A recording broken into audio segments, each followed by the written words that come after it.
I remember the day well in February 2022.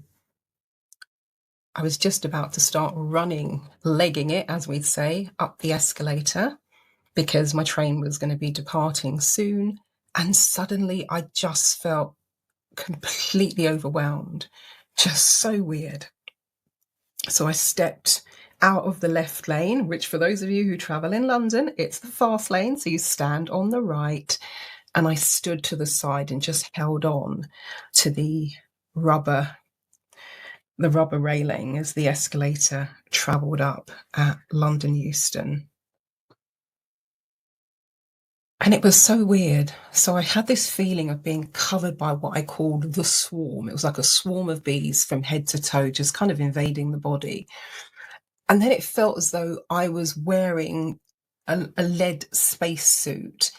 And you know, you see people in those old movies and they're wearing the lead boots and they're very slowly putting one foot in front of the other.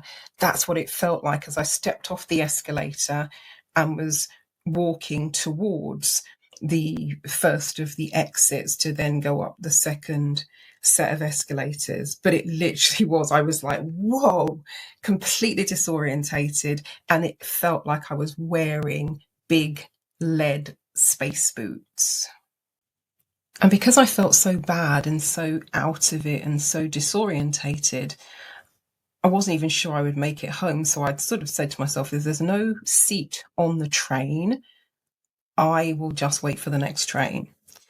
However, I then started feeling so bad. I'm like, maybe it would be better for me to be at home in order to feel this way.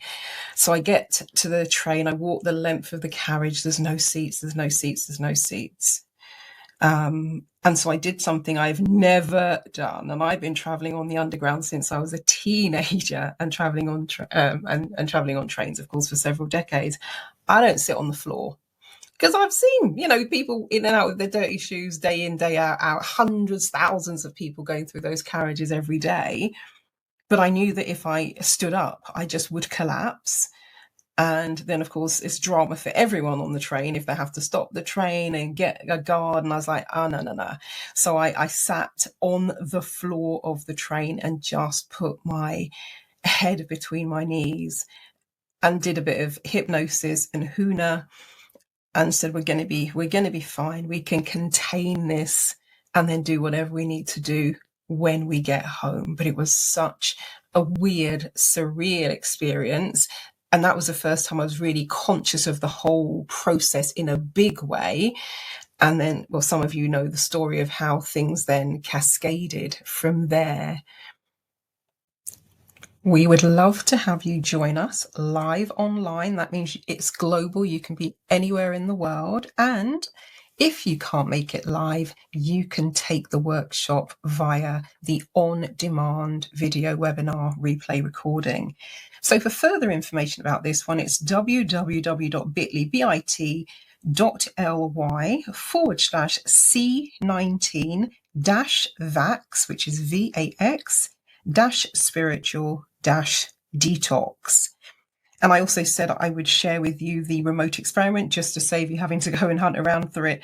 It's www.bit.ly/remote-quantum-results.